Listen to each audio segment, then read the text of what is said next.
राज्य के गरीब बच्चों की शिक्षा की बात होती है, उस पर सरकार यदि नहीं चेतती है, सरकार संज्ञान में नहीं लेती है, तो झारखंड प्रदेश शिक्षक संयुक्त शिक्षक मोर्चा के तहत हड़ताल की भी स्थिति यदि होगी, अनिश्चितकालीन हड़ताल पर भी जाना पड़ेगा, तो मोर्चा के तत्वाधान में अनिश्चितकालीन हड़ताल तक भी जा सकती है। शिक्षा व्यवस्था चरमरा गई है। जो शिक्षक पीआरटी स्केल में बहाल हुए, केवल कुछ ही जिलों में, 5 ही जिलों में ग्रेड 4 में प्रमोशन मिला 93 नियमावली के तहत। अब सरकार ही इस पर विचार करके करे ताकि शिक्षक पढ़ाने पर ध्यान दे और अन्य कार्यों के लिए उनको शांति मन का तो मिले। न प्रमोशन दिया जा रहा है, न ही स्थानांतरण हो पा रहा है। अंतर जिला स्थानांतरण 5 साल में ऐसा भी होना चाहिए था, लेकिन नहीं दिया जा रहा है। शिक्षक बहुत परेशान है, कोई बीमार है, किसी का हस्बैंड कहीं काम करता है, वाइफ कहीं काम करती है, लेकिन कोई सुनवाई नहीं हो रहा है। एक नीति होनी चाहिए, शिक्षक मानसिक रूप से शांत रहें, अपने काम अच्छे से। लेकिन हमारे जिला शिक्षा अधीक्षक और जिला शिक्षा पदाधिकारी 93 नियमावली का संगोपान अध्ययन नहीं करने के कारण वो आज तक प्रमोशन नहीं दे। झारखंड एकमात्र देश का ऐसा राज्य होगा जहां बिना हेडमास्टर के कई वर्षों से स्कूल चल रहे हैं और इसके प्रति ना तो सरकार का ध्यान है और ना ही शिक्षा विभाग इसका हल निकालना चाहती है। हर जगह प्रभारी के भरोसे चल रहा है। ऐसी कई समस्या हैं शिक्षकों के साथ। उनका कई डिमांड है, उनको वेतन नहीं बढ़ के मिल रहा है, उनको सही समय पर गृह जिला स्थानांतरण नहीं हो रहा है। इन तमाम मुद्दे को लेकर अब प्रदेश जो संयुक्त मोर्चा है शिक्षक संघ का, वो अनिश्चितकालीन आंदोलन पे जाने की बात कर रहा है। सबसे पहला सवाल होगा मेरा कि एक तो आम तौर पे धारणा होती है लोगों में कि सरकारी शिक्षक मतलब बड़ी आराम का नौकरी, वेतन भी टाइट मिलता है, छुट्टी भी टाइट मिलता है और फिर भी आंदोलने पर रहता है। ये सरकार का और जो आम दुष्भ्रांतियां फैलाई गई है, एकदम ये सरासर गलत है। जितने सरकारी शिक्षक हैं वो अपनी ड्यूटी के प्रति कर्तव्य हैं और कर्तव्यनिष्ठ होते हुए सभी काम को सुचारू ढंग से कर रहे हैं। आप देखे होंगे कि विभिन्न विद्यालयों में 2 शिक्षक की बदौलत पूरा विद्यालय चल रहा है और विद्यालय में शैक्षणिक कार्य के अलावा गैर शैक्षणिक कार्य भी होते हैं, जिसमें गैर शैक्षणिक कार्य प्रधानाध्यापक, जो प्रभारी प्रधानाध्यापक उसी के जिम्मे रहता है। वो एमडीएम का भी प्रभार संभाले, विभिन्न पत्रों को ऑनलाइन के माध्यम से सूचना दे, जन्मतिथि प्रमाण पत्र बनवाए। तो ये भ्रांतियां फैल जाती कि सरकारी स्कूल में शिक्षक नहीं पढ़ा रहे हैं। अगर शिक्षक को पढ़ाने दिया जाए तो प्राइवेट से हमारे सरकारी विद्यालय अच्छे परफॉर्मेंस देंगे। अपग्रेड वेतन जो आप लोग का डिमांड है कि मिलना चाहिए, कुछ लोग कहते हैं कि आप लोग को तो छुट्टी आप लोग को मिलता है गर्मी छुट्टी का, दूसरे कर्मचारियों को नहीं मिलता है, फिर भी उनसे तुलना करते हैं आप लोग कि सचिवालय सहायक को मिल गया, सीडीपीओ को मिल गया। नहीं, छुट्टी वाला है कि विश्रमावकाशी के झारखंड सेवा संहिता के अनुसार हमारा गाइडलाइन होता है और अन्य कर्मियों को 33 दिन का सीएल मिलता है, लेकिन शिक्षकों को मात्र एक ईयर में 14 दिन का सीएल और ईएल मिलता है, उपार्जित अवकाश, और उन लोगों को 33 दिन का उपार्जित अवकाश मिलता है।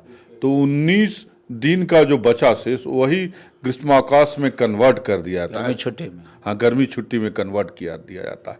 अगर हम लोगों को गर्मी छुट्टी में ग्रीष्मावकाश में भी गैर शैक्षणिक काम अगर सरकार लेना चाहती तो ले, और हम लोग को ईएल अगर 33 दिन का देगी तो हमें मान्य है। ठीक है, आप लोग का क्या है प्रमोशन का मुद्दा? प्रमोशन का मुद्दा है कि पूरे राज्य में ग्रेड 7 के पद पे प्रमोशन नहीं हुआ और हेडमास्टर विहीन है पूरे राज्य के मध्य विद्यालय, और शिक्षा व्यवस्था चरमरा गई है। जो शिक्षक पीआरटी स्केल में बहाल हुए, केवल कुछ ही जिलों में, 5 ही जिलों में ग्रेड 4 में प्रमोशन मिला 93 नियमावली के तहत 31/12/2016 को, और उसके बाद प्रमोशन किसी भी जिलों में नहीं हुआ।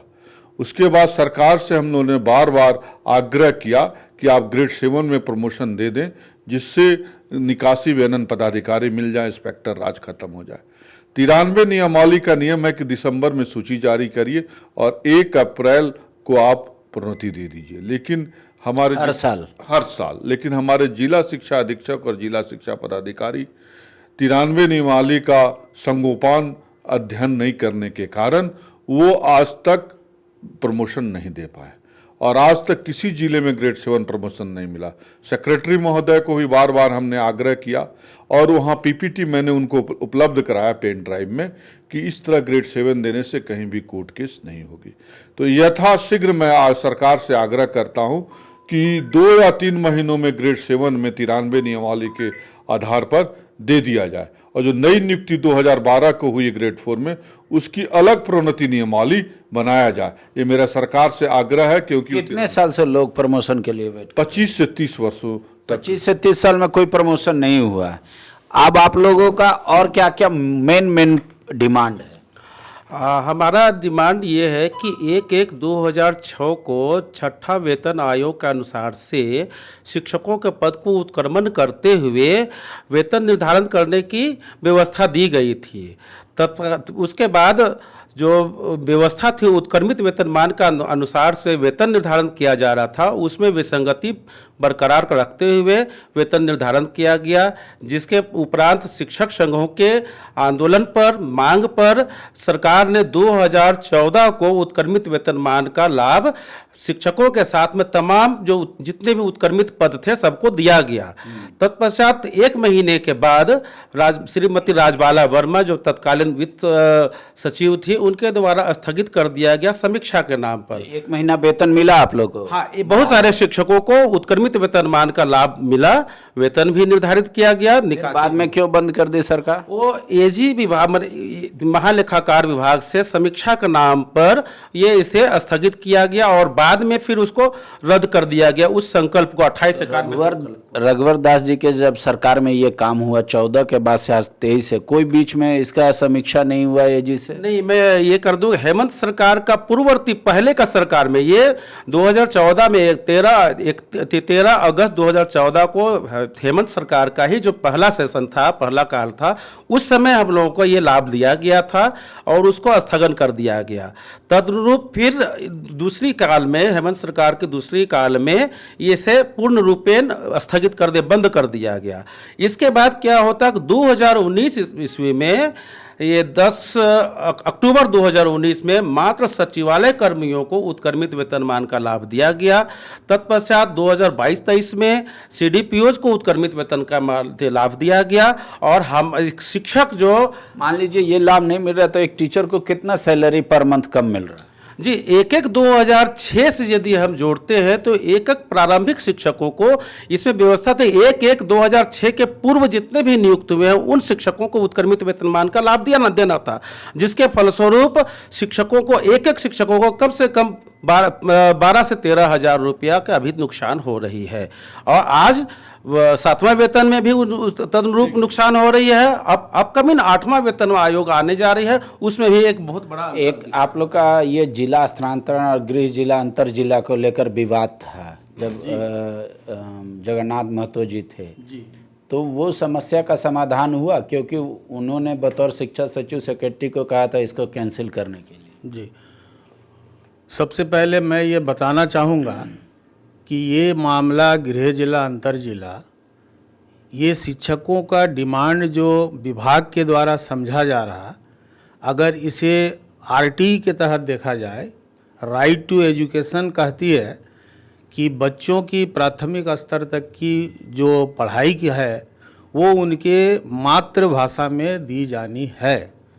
तो गृह जिला का स्थानांतरण का मुद्दा या मामला शिक्षकों का ना होकर छात्र हित में कहा जाए तो ये बेहतर होगा, क्योंकि आज दुष्परिणाम ये हुआ कि 2016 में जो शिक्षक बहाल हुए उनका विभागीय गलती के कारण, चूँकि एक सर्कुलर जारी हुई थी विभाग के द्वारा कि एक ही तिथि में सभी जिला में काउंसलिंग की जाएगी, नतीजा ये हुआ कि दूरस्थ जिला में काउंसलिंग पहले होने के कारण गृह जिला के शिक्षक अपने गृह जिला से दूर के जिला में पदस्थापित हो गए और विभागीय एक गलत तरीके से उनके सर्टिफिकेट को जब्त कर लिया गया। फिर दूसरा काउंसलिंग में लोग पार्टिसिपेट ही नहीं कर पाए। जी, वो जब उनके ठीक गृह है, ये सब सारा समस्या है, तो आप लोग इसको लेकर कभी किसी को अवगत कराए, अपने विभाग को या मुख्यमंत्री को, किसी को कितना समस्या है शिक्षकों के साथ?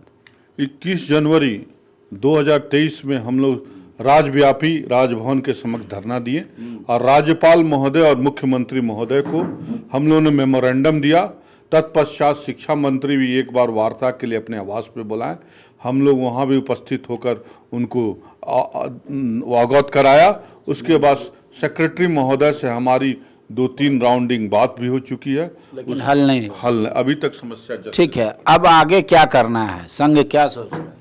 संघ तो जितना करना था, हम लोग सभी जगह धरना प्रदर्शन हो, सभी जगह मेमोरेंडम देना हो, किया गया। अब सरकार ही इस पर विचार करके करे ताकि शिक्षक पढ़ाने पर ध्यान दे और अन्य कार्यों के लिए उनको शांति मन का तो मिले। न प्रमोशन दिया जा रहा है, न ही स्थानांतरण हो पा रहा है। अंतर जिला स्थानांतरण 5 साल में ऐसा भी होना चाहिए था, लेकिन नहीं दिया जा रहा है। शिक्षक बहुत परेशान है, कोई बीमार है, किसी का हस्बैंड कहीं काम करता है, वाइफ कहीं काम करती है, लेकिन कोई सुनवाई नहीं हो रहा है। एक नीति होनी चाहिए, शिक्षक मानसिक रूप से शांत रहें, अपने काम अच्छे से करें। संघ क्या करेगा?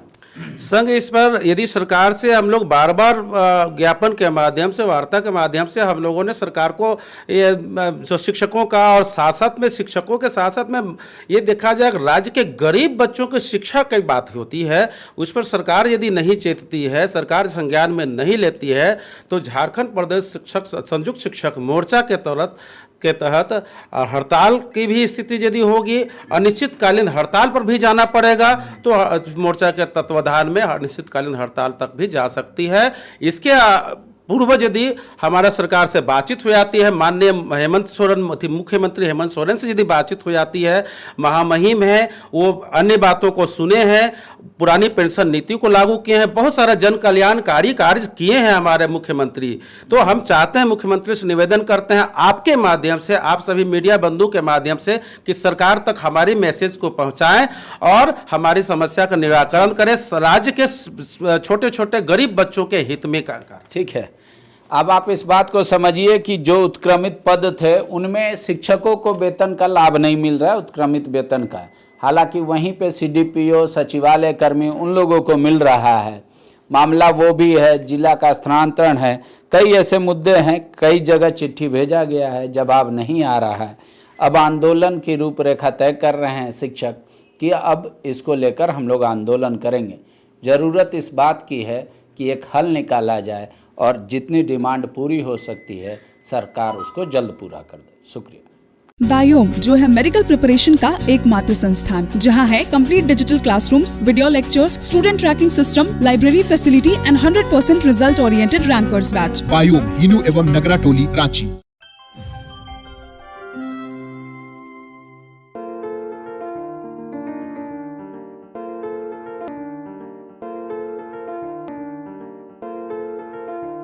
thefollowup.in. Like, share, and subscribe. www.thefollowup.in